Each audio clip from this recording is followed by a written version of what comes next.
Before I start, let me tell everybody I'm in an introduction to poetry writing class, okay?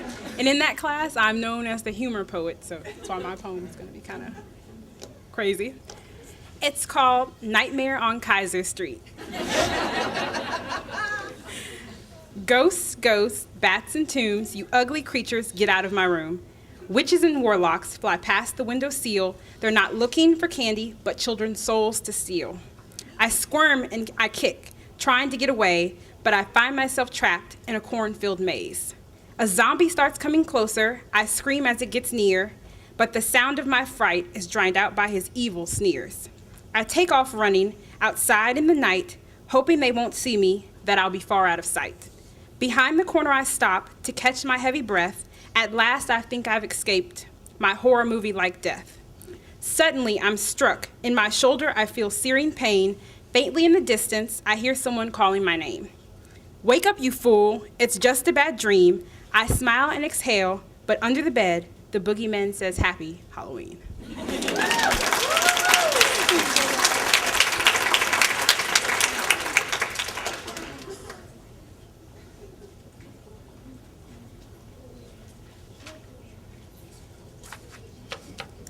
Hello, my name is Randa Lopez.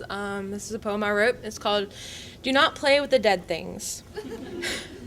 It is impossible to walk down those halls without feeling like someone is watching you, someone is judging you, someone is making sure that you carry on that legacy, that they in all their splendor, all their might, left behind.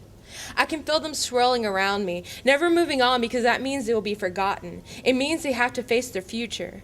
They are afraid because they spent their whole lives trying to become immortal, and now they are dead. They spend their eternal, making sure that someone remembers them, fears them, hears them like in life. Ghosts of who they once were, they are like lint rollers holding on to everything they ever touched, angry that they will be disregarded like the other less important lint roller sheets before them.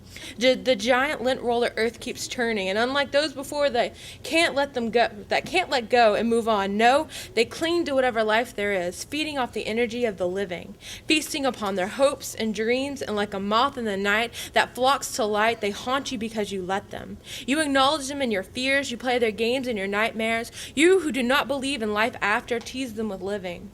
You are solid, breathing, growing things, and they are only shadows of human beings.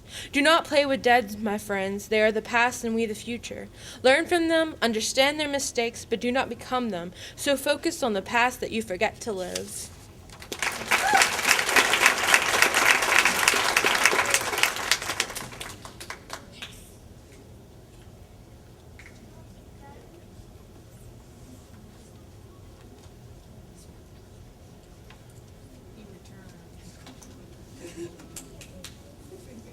All right, hello Northwestern. Welcome back. Welcome back. It feels good. So many great performances behind. I'm gonna do one piece. Okay, it's a lot of people. Okay.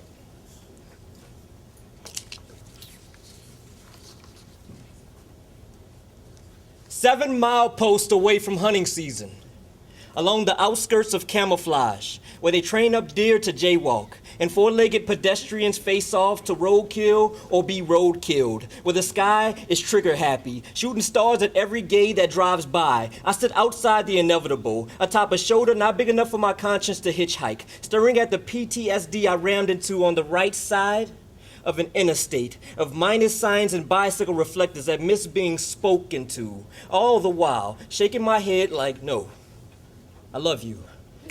Snap out of it.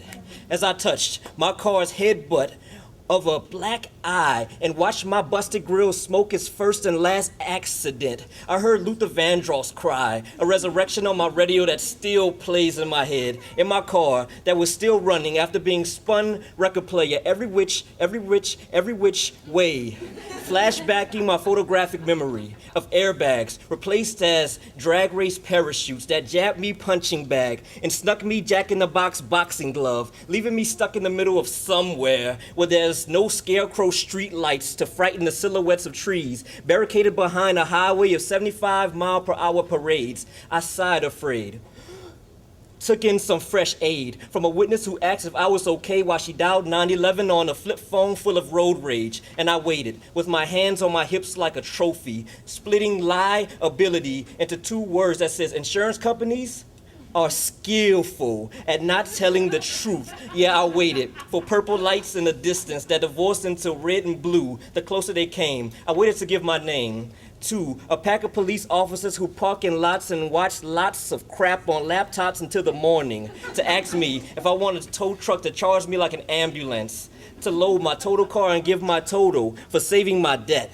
It's hard enough to forget a traumatizing event, and even harder, living with a negative balance that high beams can never catch. And it's hard, leaving this world with an inheritance full of student loans and a will with the words "will not get paid" written all over it, all over it, all over it, as the scratch records play. There are too many ghosts still holding on to yesterday, wishing for one more die, asking God to defibrillate them back to suicide so that they can hold the record for holding their breaths a lifetime. But I am not one to realize what I have too late. I've escaped being a canoe carried into a cemetery, and I believe that real zombies hate Halloween because real zombies don't walk that slow. Real zombies talk real fast, and I know the difference between real and not going to last. They all say that this world is not mine, and if it was, they give it back to God because making it spin is hard work, especially during a leap year.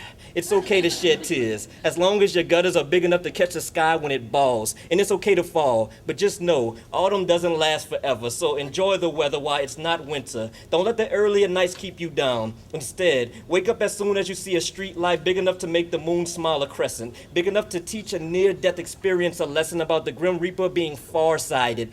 Be excited about every moment, because you never know when you'll break the world record for holding your breath. You'll never know when your airbag will feel like a brown paper bag. And you'll never know when your last. I love you.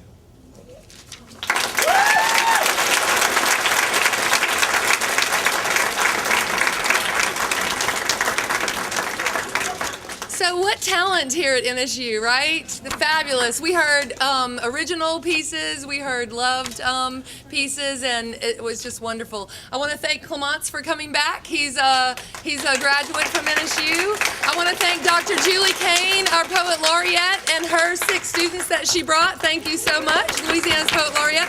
I want to especially thank all the kids for coming. You did a wonderful job. And everyone else who read. Now, I'd like to invite you tonight to come back in the spring for our spring read. And the theme is usually a lot nicer than this one, although we do love and sometimes we do hate. But please look forward to the spring read. We'd love for you to come back. There are refreshments in the back. Thank you for coming. And thank you if you brought books. Yes, oh, thank you if you brought books for the reading on the river. All right.